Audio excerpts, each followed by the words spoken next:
malaman kung paano makakasali sa promo na ito. 1,000 din yan pare, para ka nakabunot ng 1K sa kalsada. And para ka nagising pagkatapos nung pag-drums ng yung dagundong ng drums. But either way, man, this is gonna be another anticipated matchup para sa ating parehas na teams looking for another boost towards their standing, lalo na itong Smart Omega because they're still looking for their very first win. Hindi ba TNC din naghahanap din ng kanilang unang panalo so far?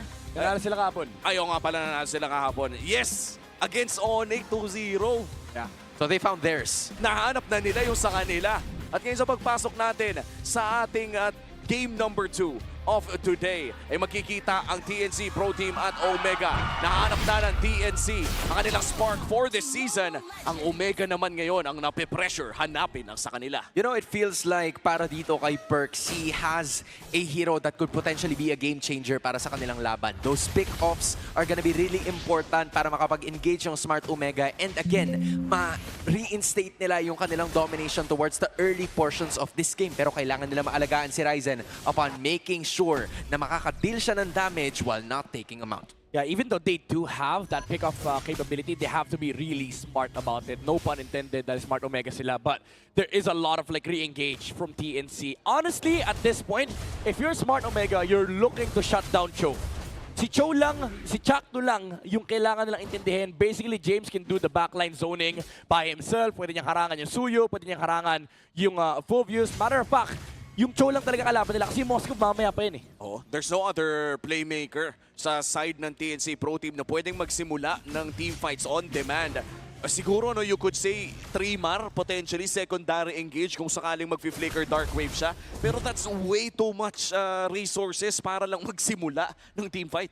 So this is a scenario on whether or not Shakno can find the right engagements habang maaga pa. And I feel like that's still gonna happen pagdating ng unang pagong ng laban na to. Kasi again, Omega is also playing their cards safely. Hindi nila basta-basta kinocommit yung mga skills and of course, they're still waiting for level 4 to happen. Oh, at katulad na lamang ng unang pagong na pinag-uusapan natin, ay narito na rin yung unang big rotation ng parehas sa kupunan. All 4 members present sa laban na ito. Ito na yung typical rotations with the Fovius na pumupunta na mid lane. Diyan nagpapa-level 4. And they have the river control here for TNC. They're just waiting for Zaida to finish farming and now he's in the turtle pit. Here we go. Trimar, ang umpisahan dito si Ryzen, nagpalabas na ng kanyang kabayo. Then all of a sudden, it's gonna be Perksy. But Ryzen still gets the first turtle. The early still gonna be really good para sa kupunan ng Smart Omega. Plus, they get a first kill towards Trimar. The Barangay takes it. And surprisingly, no, hindi ginamit ni Trimar ang kanyang flicker doon. First blood and the first turtle ay mapupunta sa kamay ng Omega Midnight. Yeah, ganda ng first target dito ng Smart Omega. Again, just punish the Cho. Nung nawala yung frontline dito ng TNC, kailangan nang umalis ng ibang heroes ng TNC dahil yung Smart Omega, kapag nilabanan mo pa, may Leomord pa with the Phantom Steed. And ang problema din kasi, even though yung Suyo ay mataas ang kanyang retry damage, so does the Leomord. So nung nakuha nila yung pag-go, meron silang shields, meron silang chasing capacity, and nag-level 4 din kasi yung Kalea. So for TNC, tama naman yung decision nilang pinili na umalis ka agad. And I think no, Mingguin was also able to steal away the real-world manipulation. At some point in time, doon sa laban na yun, nagkaroon sila ng sarili nilang kopya ng malaking ultimate na yun. And for TNC Pro Team now trailing behind 1,000. This is still anybody's ball game, Hans. Kaya pa rin lumaban ang pareha sa upunan. I mean, this is gonna be whether or not Mingguin can not only find the right skill na makokopya niya, but also yung unang engage. Kasi yung unang engage ang magiging importante dito towards finding the right targets at hindi sila basta-basta matarget nitong si Storm. Kasi kung sakaling pumaling lang yun, kahit kaunting inches, that's already a wasted ultimate. You don't want that scenario to happen, lalo na sa ganitong klaseng team fight-centric na mga laban. Sa totoo lang, no, parang 3 din lang naman ang choices. Actually, hindi. Nakakita na tayo ng isang Valentina dito sa MPL Philippines sa kumukopya ng Fovius para magkaroon ng maraming dash or gap closers against the enemy team. And so far, para sa TNC Pro Team, no, mukhang ang ikot nila ay patungo munang XP laner. Pero mukhang hatid lang nila si Trimar patungo dito sa upcoming turtle fight. Kailangan nila talaga padala yung kanilang Fovius para sumama dito sa clash kasi yung first target talaga ng Smart Omega, simple lang eh. Patay lang nila yung choke. Kaya kailangan nila ng secondary engage with the full views. Maybe this time they try and force something with the flicker mula kay Trimar. Kasi hindi pwedeng si Chakno lang talaga yung una. Uy, may hatak na naman. Nagaling dito kay Persiva and then it's gonna be Trimar na una magiging target and all of a sudden may sipa na magagaling kay Chakno pero si Trimar una mawawala. Chakno cut to 25% of his health. Nandito na naman ang Omega. Target na naman nila ang pagong at magbaback away ang TNC Barangay. Omega takes another turtle.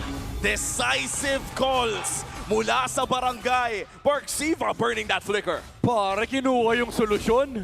Sabi nila, si Cho yung gusto namin. Oy, ito yung Pobis, ito yung +1 nila. Sige, patay natin. Nung nawala si Trimar, sinipa ni Chakno yung Limod, kaso wala pa silang damage. At grabe yung ginagawa ni Perks dito, no? Kadalasan, nakikita natin yung flicker ng isang Kalea ay binuburn exclusively para sa mga jungle o para sa mga marksman. But this time around, full views ang ginagawang choice ng Omega. Ang lupit nga, hindi pa nga ginamit yung Tidal Strike, men flicker lang talaga.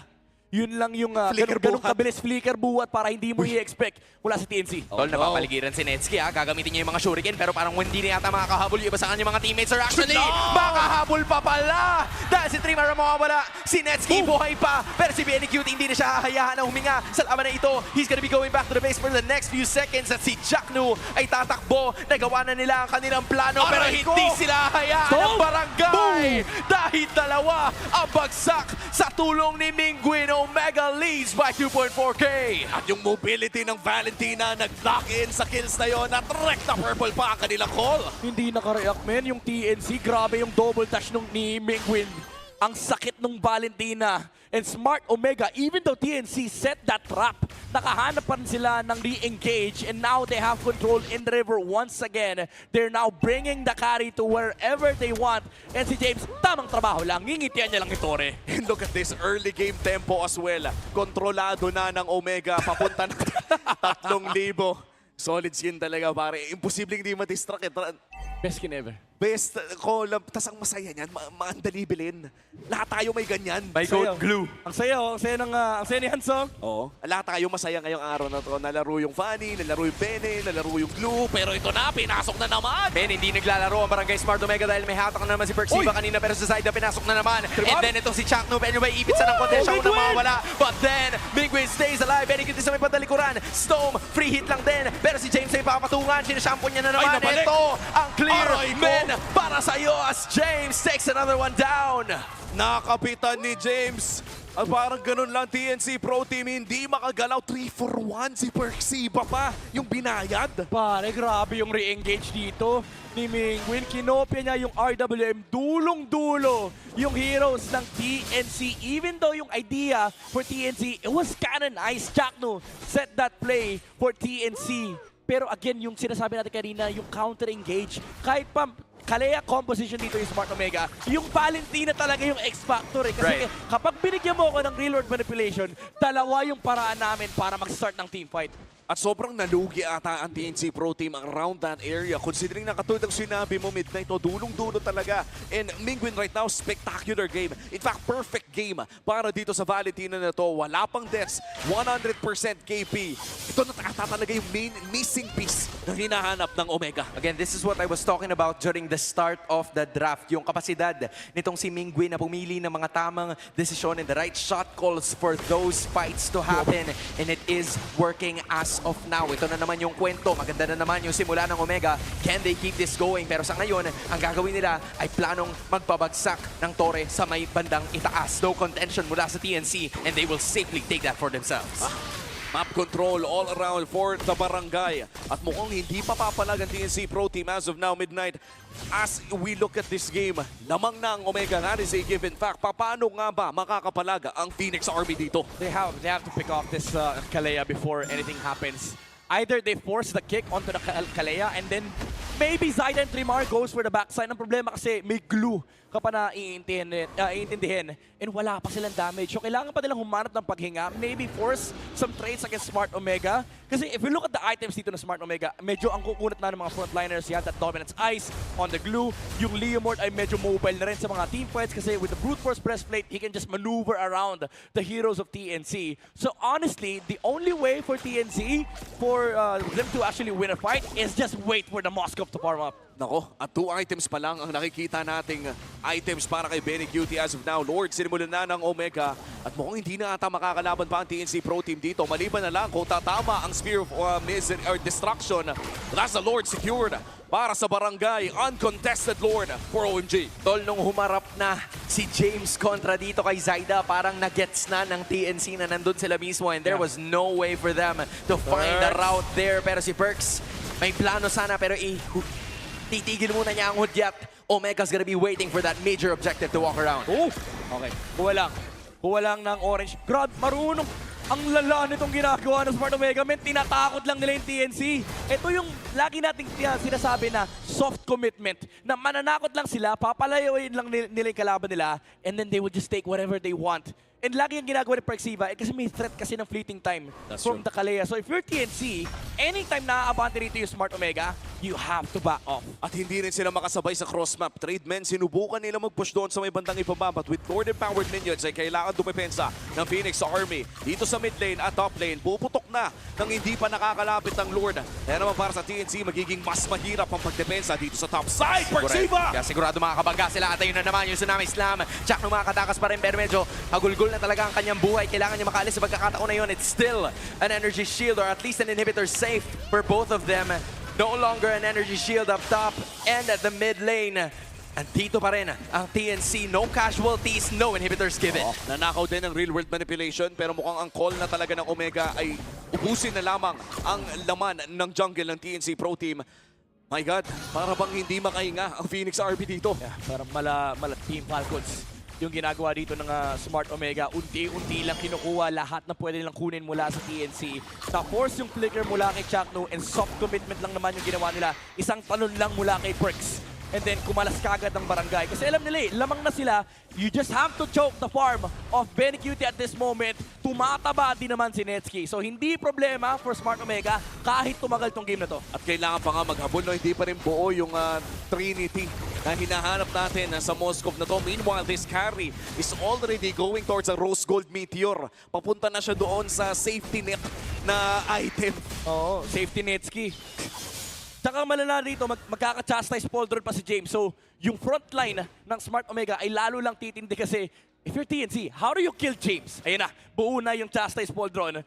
I think it's almost impossible for TNC actually to kill James unless medyo alanganin yung kanyang pagsampa. Oo, at mukhang the waiting game talaga ang lalaruin ng TNC Pro Team dito considering all of the things na nabanggit mo Midnight. Wala pa sa oras lumaban ang TNC Pro Team. Meanwhile, for Omega, they have all the chances na kunin ang Lord na ito ay pagpatuloy yung pag-push. Wala pa namang inhibitor turret na nawawala para sa side ng TNC Pro Team. Pero sa paparating na Lord, safe to assume, hindi nalalaban ang TNC dito. Yeah, there is no way for them to find the route. In this case, di naman naghahanap na si Perxiva at kahit si James ay pupwesto na rin. So, kung ikaw, itong si Benny Cutie, ikaw lang siguro ang aasahan. But even the route ay natakpan na rin ng iba. An early Spear of Destruction means an easy Lord para sa Smart Omega. I was gonna say, the only way for TNC to contest that Lord is a magical Spear of Destruction. Pero hindi rin sapat yun. Ang laki pa nung HP ng Lord nung tumama yung ulti mula kay Benny and it signaled for Smart Omega to take position and then binurst kagad nila Lord kasi alam nila na kapag lumapit yung TNC, nakapwesto si James tsaka si Perxiva. So confident sila i-burst doon. Kamunti ka pa mahuli si Zaida. And that would have been crucial para sa side ng Omega. May Lord sila doon sa may bandang itaas. Sa baba naman ay may malaking minion waves din pero mukhang hindi nila mapagsasabay ang mga ito. Clear ng TNC Pro Team Perxiva. Available lang kanyang flicker. Kailangan tignan ang Kalea na to dahil anytime kapag may angulo, I'd like to believe na sapat ang damage nila na pasabugin kahit sinong mabuhat ng Kaleang ito. I mean, when you think about it, almost an entirely full build na itong si Netsky. So if you're talking about damage, nandiyan na talaga yan kasi lumabas na din yung kabayo and the RWM para sa Smart Omega. Pero si Chakno nawala ng parang bula. Si James nandun sa may bandang ibaba, ilalim. Umaatake pa rin sa ilalim ng torre. And si Ryzen ginagamit yung kabayo para makabalik pa rin. But then, andito na si Netsky. Pero siyang nawala sa pagkakataon na yun. 3 more staying alive using the flicker to escape. At ito na ang Spear of Destruction. Ang posibleng ganti ng kapin ng side ng TNC Pro Team ay hindi pa rin hahayaan ng Phoenix Army na basta-basta matapos ang laban na to. Oh wow! 2-for-2 exchange na nangyari with TNC Pro Team able to defend their base. Dalawang inhibitor turret lamang ang nawala, pero correct me if I'm wrong, Midnight, that was disastrous para sa side ng Omega. Yeah, hindi man mapatay-patay si James. It was a critical error mula kay Neski when he dashed in sa harap ni Trimar. And because of that, TNC was able to find the angle to actually fend off Smart Omega. Nagsimula na maganda yung teamfight na yun nung nabuhat ni Perxiva dito si Chuck nung effectively nawala yung frontline for TNC. Nawala din yung way nila to engage against the Slimwood and Carry. Pero si Ness mismo, dineliver niya yung sarili niya sa harap ng TNC. Yeah, at mapapanood natin yan sa ating instant replay. Ayun, As you said, nagtasyo. Midnight pumasok nga naman talaga. And with that, TNC Pro Team able to defend. At kamuntikan pa nga silang uminit sa laban na to. Honestly, for Smart Omega, ito yung lagi nating sasabihin. Yung finishing touches talaga, they have to clean it up. Yep. At this point, if you make a mess, TNC will clean it up for you. And remember, there is a Moscow waiting for this late game. Oo nga pala, no? Isa rin si Moscow sa mga notorious talaga na kapag nakapag-late game ay highlight reel machine bilang hero. 20 seconds bago lumabas ang pangatlong Lord na ito. Pagsilip natin sa Infinix in-game equipment, looking at Mingguin, second or third na pinakamayaman sa kupunan ng Omega. Masakit-sakit na rin kasi yung Valentina na ito. Yeah, I think the difficult part siguro ngayon para sa TNC ay susubukan nilang i-handle yung kanilang mga lane. Pero si Chaknu na gusto sana magsimula ay tinapos ng biglaan na kupunan ng Omega, and then 3Mar's gonna be there as well. Saida, sinusubok na talagang umatake sa may badalikuran pero nandun pa rin si Ryzen na tumaatake ng dire-diretso. Bagsak ang lahat sa TNC Pro Team. Kitang-kita ng maliwanag ng Smart Omega ang base. Crystal, bagsak, barangay, Game 1!